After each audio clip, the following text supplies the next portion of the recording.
आखिर कैसे ये बाल काटने वाले रमेश बाबू बने रोल्स रॉयस और 400 से ज्यादा लग्जरी गाड़ियों के मालिक। और इस वुमेन बॉडी बिल्डर की कहानी सुनकर आप जरूर इंस्पायर्ड हो जाओगे। और क्यों पाकिस्तान के पीएम ने पास किया था भारत का पहला बजट। और आखिर कैसे कोई इंसान भारतीय क्रिकेट टीम का हिस्सा बन सकता है। और क्यों अमेज़न नदी के ऊपर पुल बनाना नामुमकिन है। जानेंगे आज इन्हीं सवालों के जवाब। तो बने रहिए हमारे साथ एकदम वीडियो के एंड तक। नंबर 1, मिलिए रमेश बाबू से, जो पहले एक साधारण से नाई थे लेकिन आज रोल्स रॉयस में घूमते हैं और करोड़ों के मालिक हैं। और इन्हें भारत का करोड़पति नाई भी कहा जाता है। लेकिन आखिर कैसे इन्होंने नाई से करोड़पति बनने का सफर किया। रमेश बाबू के पिता गोपाल बेंगलुरु में नाई थे। जब रमेश सिर्फ 7 साल के थे तब उनके पिता चल बसे। उनके पिता बेंगलुरु में सिर्फ एक दुकान और अपनी पत्नी के साथ 3 बच्चों को छोड़कर चले गए। बच्चों का पेट भरने के लिए रमेश बाबू की मां ने बतौर हाउस हेल्प काम किया। पिता की मौत के बाद रमेश बाबू की मां दुकान नहीं चला पाई और उन्होंने उसे 5 रुपए प्रतिदिन के किराए पर चढ़ा दिया। मां की मदद करने के लिए रमेश बाबू छोटे मोटे काम करते थे और रमेश बाबू ने काम के साथ ही पढ़ाई भी जारी रखी। और 10वीं पास करने के बाद रमेश बाबू ने पढ़ाई छोड़कर पिता की दुकान चलाने का निर्णय लिया। दुकान का नाम रखा गया इनर स्पेस और फिर कुछ ही दिनों में दुकान चल पड़ी। रमेश बाबू कुछ करना चाहते थे और उन्होंने कार खरीदने की सोची। फिर सैलून से कुछ पैसे बचाकर उन्होंने मारुति वैन खरीदी। लेकिन रमेश के सैलून में ही व्यस्त रहने के कारण उनकी गाड़ी ऐसे ही खड़ी रहती थी। उन्होंने ये गाड़ी किराए पर देने की सोची और उनकी किस्मत बदल गई। रमेश बाबू को इंटेल कंपनी में पहला कॉन्ट्रैक्ट मिला। उनकी माँ जिस परिवार में काम करती थी वहीं से कुछ और पैसों की मदद मिल गई। धीरे धीरे वो कस्टमर बेस बनाने लगे। जल्द ही उन्हें अंदाजा हो गया कि वो ऑटोमोबाइल रेंटल से मुनाफा कमा सकते हैं। फिर क्या था, रमेश बाबू गाड़ी खरीदने गए और उसे किराए पर लगाते गए और धीरे धीरे उनका मुनाफा इतना बढ़ा कि रमेश बाबू ने लग्जरी गाड़ियों को भी रेंट पर देना शुरू कर दिया। और ऐसे ही रमेश बाबू भारत के करोड़पति नाई बन गए। नंबर 2, मिलिए श्वेता राठौड़ से। बॉडी बिल्डर श्वेता राठौड़ ने नई दिल्ली में नेशनल बॉडी बिल्डिंग चैंपियनशिप में गोल्ड मेडल जीता है। ये मिस मुंबई, मिस महाराष्ट्र और मिस इंडिया का टाइटल पहले ही जीत चुकी है। आज इन्हें पूरी दुनिया एक इंस्पिरेशन की तरह देखती है। इनको देखकर ऐसा लगता है कि अगर हौसले बुलंद हो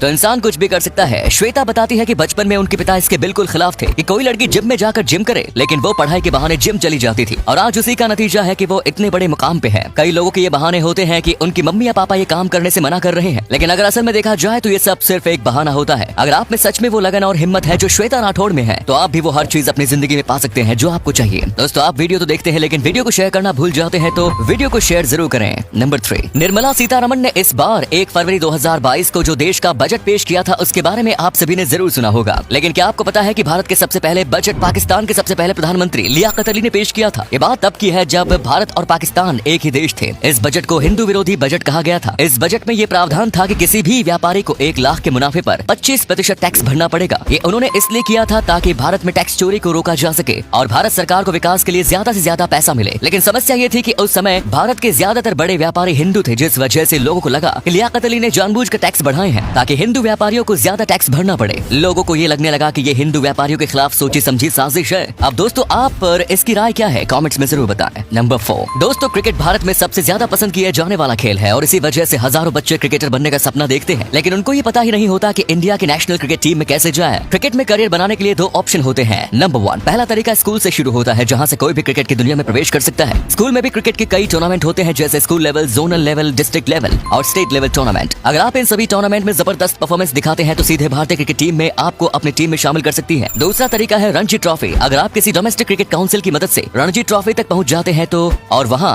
जबरदस्त परफॉर्मेंस दिखाते हैं तो इसकी बहुत ज्यादा संभावना है कि आपको भारतीय क्रिकेट टीम में सीधे शामिल कर लिया जाए। लेकिन रणजी ट्रॉफी जीतना इतना आसान नहीं है। रणजी ट्रॉफी जीतने के लिए भारत के हर राज्य के टॉप क्रिकेटर एक दूसरे के खिलाफ खेलते हैं। नंबर 5, दोस्तों, अमेज़न नदी दुनिया की दूसरी सबसे बड़ी नदी है और इस नदी के किनारे बसा है दुनिया का सबसे बड़ा रेन फॉरेस्ट अमेज़न जंगल। 6400 किलोमीटर लंबी अमेज़न की ये नदी दक्षिण अमेरिका के 5 देशों से गुजरते हुए दक्षिण अमेरिका को लगभग 2 भागों में काट देती है। इस नदी के किनारे पर पृथ्वी के सबसे रेयर जीव जंतु बसते हैं। लेकिन जो चीज सबसे ज्यादा हैरान करती है वो ये कि इस 4000 मील लंबी नदी पर एक भी पुल नहीं है। अमेज़न नदी पर कोई पुल नहीं है। इसके पीछे का कारण समझने की कोशिश करते हैं। अमेज़न नदी पर पुल न होने के मेन 4 कारण है। नंबर 1, अमेज़न नदी इतनी चौड़ी नहीं है कि इसके ऊपर पुल बनाई जाए। नंबर 2, बारिश के मौसम में अमेज़न नदी का पानी 30 फीट से भी ज्यादा ऊपर आ जाता है, जिससे कि अमेज़न नदी के किनारे पानी के अंदर कहीं गायब हो जाते हैं। नंबर 3, अमेज़न नदी के आसपास दुनिया के सबसे दुर्लभ और खतरनाक जानवर बसते हैं, जिसकी वजह से अगर कोई पुल अमेज़न नदी के ऊपर बना भी दिया गया तो पुल का इस्तेमाल करना खतरे से खाली नहीं होगा। नंबर 4, अमेज़न नदी के आसपास ज्यादा लोग नहीं रहते और जितने भी लोग रहते हैं वो नाव के सहारे नदी को पार कर लेते हैं और यही कारण है कि इसके ऊपर पुल नहीं बना सकता। नंबर 6, धारावी मुंबई की एक ऐसी स्लम एरिया है जहाँ पर सिर्फ 2 किलोमीटर की जगह में 2 लाख से भी ज्यादा लोग रहते हैं। आपको यकीन नहीं होगा, ये जगह मुंबई का नर्क है, क्योंकि यहाँ के लोगों के पास न रहने के लिए ढंग की जगह है, न पीने के लिए साफ पानी और न सांस लेने के लिए साफ हवा और न चलने के लिए अच्छी रोड्स। इस जगह को देखने के बाद शायद आपको शिकायत न हो कि आपकी जिंदगी कैसे है और आप कैसे जगह में रहते हैं। उम्मीद है वीडियो आपको पसंद आई होगी। अगर आई तो वीडियो को लाइक और शेयर करना ना भूलें। मिलते हैं अगली वीडियो में, तब तक के लिए धन्यवाद।